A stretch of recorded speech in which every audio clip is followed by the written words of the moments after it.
Hey, what's up, everybody?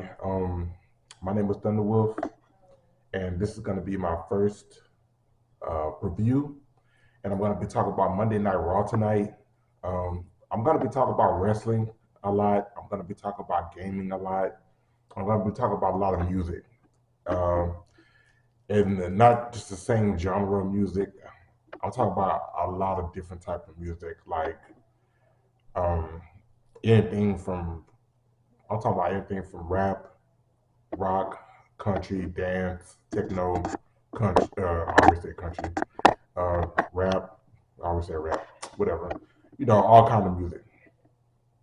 But I want to talk about tonight in particular because tonight was really one of the best Raws, Monday Night Raws I've seen in a long, long time. Lately, they've been getting good ever since Triple H took over. But tonight it just felt different. It kind of felt I almost felt the old school feeling like I used to. I've been watching wrestling for over 20 years now, and it just made me feel real nostalgic, kind of. And that's what I bring in the old superstars back. Or you don't have to feel nostalgic just by seeing Stone Cold or whatever come out and do his little beer drink or whatever. It's just the atmosphere tonight. The crowd was really into it like the old days.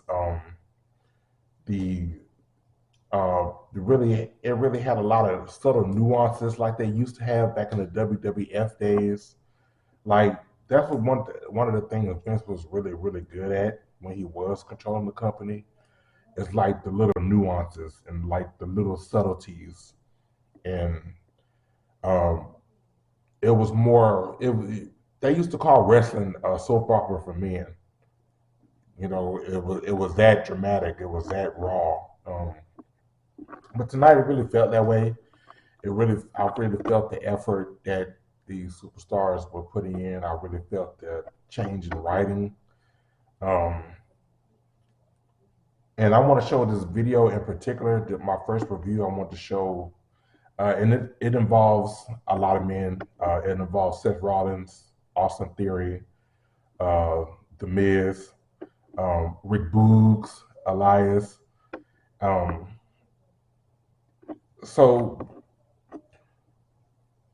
first of all, I know everybody expected me to talk about the Cody and Sami Zayn promo, which it almost made me cry a little bit because it was so raw and Sami Zayn was so amazing, and so was Cody. We all know Cody can bring it, but Sami Zayn has really elevated himself these past few months. With the whole bloodline thing. I used to hate Sammy because I used to hate the whole crazy, he's out of control gimmick.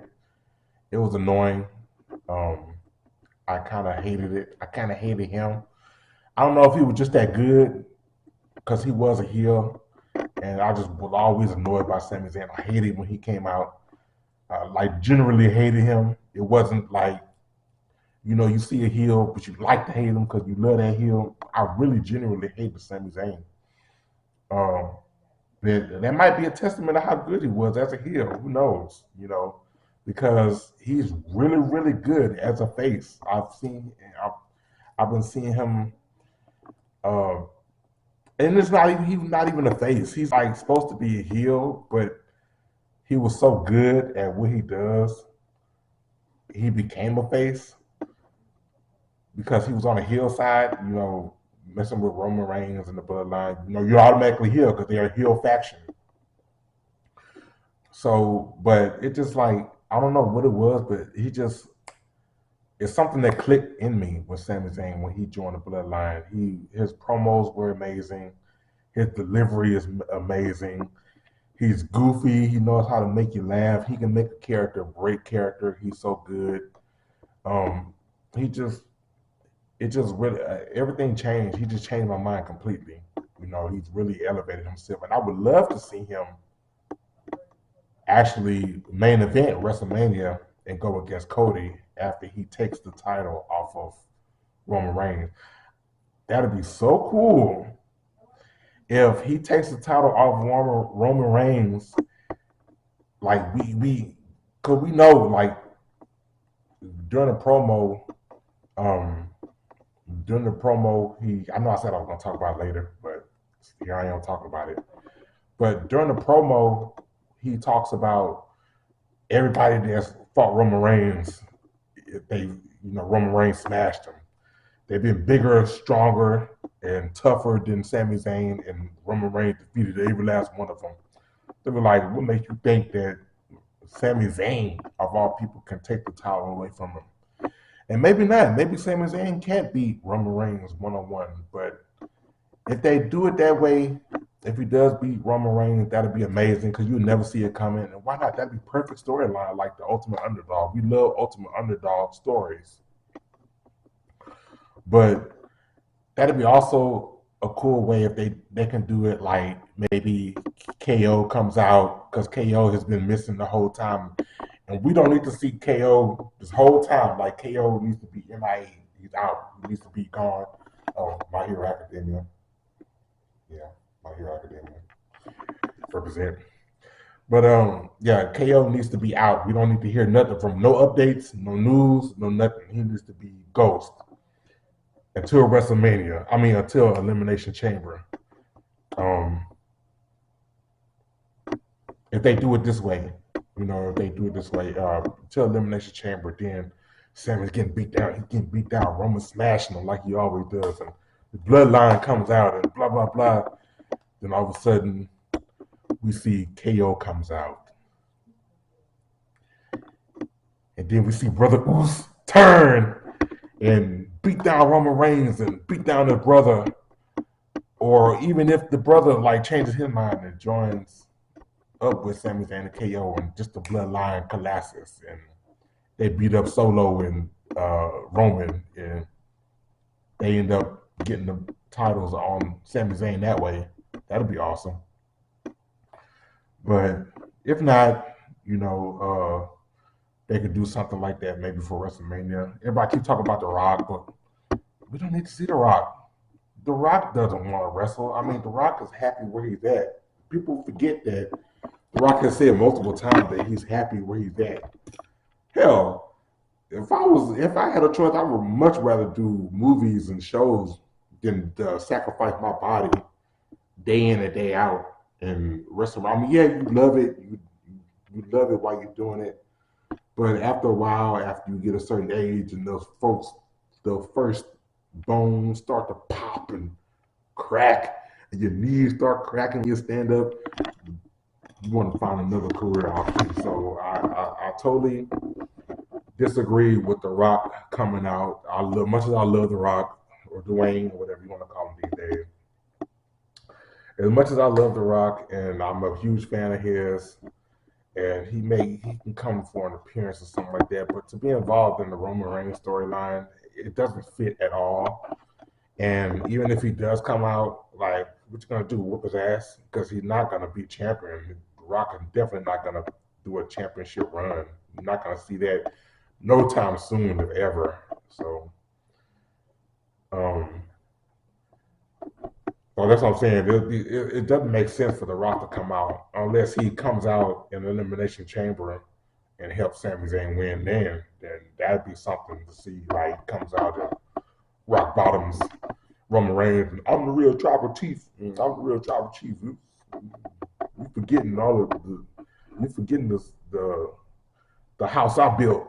You own the house. You own the show that I created. Like, it'd be cool like that, but. Other than that, I totally disagree with The Rock. Everybody needs to shut up with that Rock shit. Just like I've been telling everybody about CM Punk. Like, CM Punk is no good. I knew he was no good from the start. He was a prick. That's why he got fired. But now everybody, CM Punk, CM Punk, CM Punk. And now CM Punk comes out and shows his true color, which I've been warning people about for years. Now they're all like, fuck CM Punk. Like, it's whatever. But yeah, but I'm going off topic. I'm just ranting and raving because this is my first review, so of course I have a lot to talk about. But yeah, the Rock, he doesn't need to come out. Rock, we don't need you in wrestling. We love you on the big screen. We love you on the show, Young Rock show. Amazing, perfect. I watched every episode. I love that show. Please check it out. Um, Black Adam, amazing. I don't care if it. I don't. There's some haters out there, but there's haters on everything you do. So people gonna always find a way to hate. Um, Black Adam was amazing. Just stay on a big screen, Rock. But you don't need to come back in wrestling. You can come back and say hey, or finally the Rock has come back. Oh, or whatever, But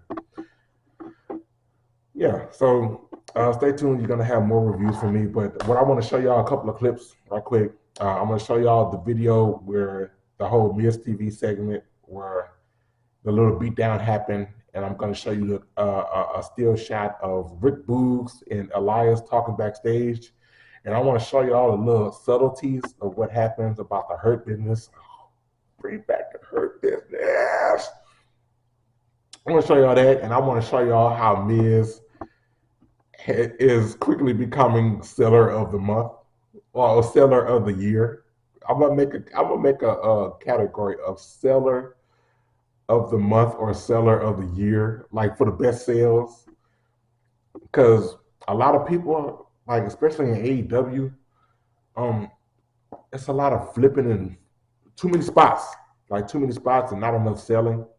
I mean, yeah, they sell a little bit, but it's not like it's more like how many flips can you do without? It's no story involved. Like AEW is like I know they pride themselves on being a professional wrestling company, but wrestling, in my opinion, has always been about the story as well, not just the match. It's the story that builds up to the match that's most important, in my opinion.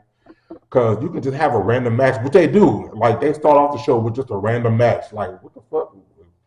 Why are these guys fighting? Why just have a random fights? Like even in boxing or MMA or UFC, they build up to the fight. We know it's real fights, but they build up to the fight still. It's a story behind the fight. In AEW, they have some storylines, but they don't have what WWE has. And I'm not a WWE mark. I love AEW. I love all wrestling. New Japan. I love all wrestling. But story. You need a story. Why are these people fighting? What are they having a match for? You can watch a random shit. But but here I'm talking about Miz and the Miz storytelling abilities way up there, like way up there. Because after the whole beatdown segment that I'm gonna show, like usually they move on to the next match. But during the Rick Boogs segment, he's talking to Elias, and all of a sudden he's like, I got a match with the Miz. Like, wait a minute, how the fuck you gonna have a match with the Miz? The Miz just got beat down. But the Miz, being the Miz, they cut to the Miz, they show him, and he's still passed out in the ring, and Corey Graves, being vintage Corey Graves, is yelling for the Miz to wake up. Miz is still unconscious. He's like, Miz, you have a match to do. Wake up, wake up. Miz is like drooling and snoring. And then they cut to a commercial. And then usually when I'm guilty of this, when they show picture in picture, I hate picture in picture. I like to see the whole match on the whole screen. And when they show a picture in picture, I go give me something to drink or take a piss, one of the two, or talk to my wife real quick. But I stayed around for this picture in picture, and I'm glad I did because Miz kept it up because they showed Miz still passed out in the ring, and they're trying to set up the ring for the match. They're trying to roll the carpet out because they have carpet in Miz TV, the little grayish, blackish carpet they have, and they roll up the carpet and they lift the Miz's body up, and they roll his unconscious body over the carpet that they're rolling up, and just toss his unconscious body on the other side of the ring while they're setting up the ring. And Miz is still passed out. Gold. Like, that's how you sell it, gold. But I want to talk about that, and I'm going to show you these clips. And I hope you like my videos. I hope whoever watches this, maybe the one or two people that might see this video, whatever. I will be posting a lot more videos because this is my passion.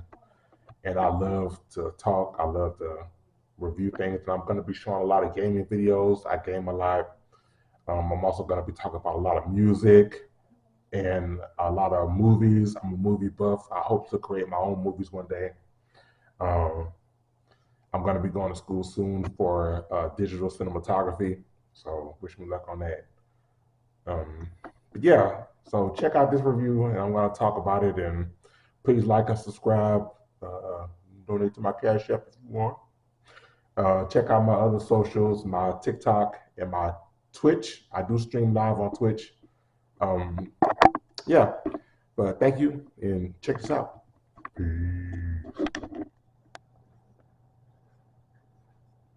Okay, so I'm not going to show the whole video because I just want to say I don't own the rights to these videos, so I don't want to be hit up with copyright infringement or whatever. So I'm just showing these for entertainment purposes only. But look at those shoes, man. Look at those boots. Look at those. Let me zoom in. Look at those boots. Look at that. What are those? I need to stop wearing them shits. Them things ugly.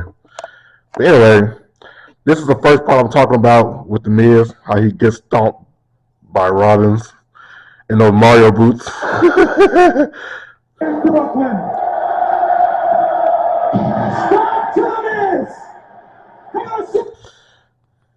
Here is back inside the ring.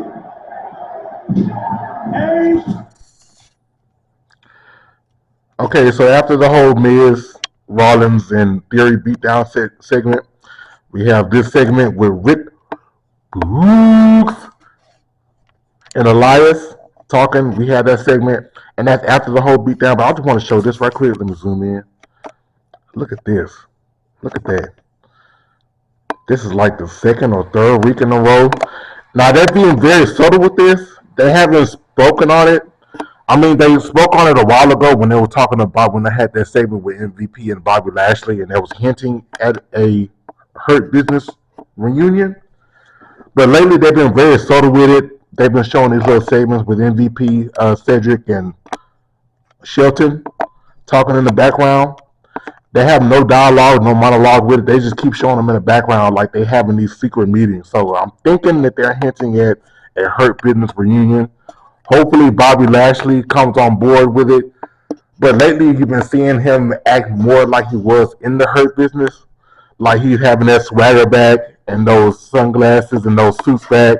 Like he was with the Hurt Business. At first, when he strayed away with the Hurt Business, he was kind of going back to his old ways, like his old babyface ways, when he was more focused on just staying in his tights all the time, just beating people's ass and pandering to the crowd. But now he's going back to his swagger, his cocky way. He's dressing up in suits like MVP now. So I'm thinking that they're hinting at a Hurt Business reunion. I'm all for it. They never should have split them up in the first place. Thank you, Triple H. I love you, Vince. I love that everything you've done for the company, how you got us this far, but it's time for you to go. You're too old. I don't care. I'm not going to sugarcoat it. You're too old and out of touch, and I'm glad you're gone. Anyways, stay tuned for the other part. Okay, so this is the other part I'll talk about. This is the Miz part, the segment I'll talk about. After the whole beatdown and the whole segment, he's still out. He's still passed out in the ring. Carper's still down. The ring is still set up for Miz TV. He's still out. And listen to Corey Graves. This is hilarious. Corey Graves just makes everything better. He's a very good announcer. Unfortunately, I wasn't. I haven't watched his wrestling career, so I'm not too familiar with his wrestling career, or I haven't really seen any of his matches in the past.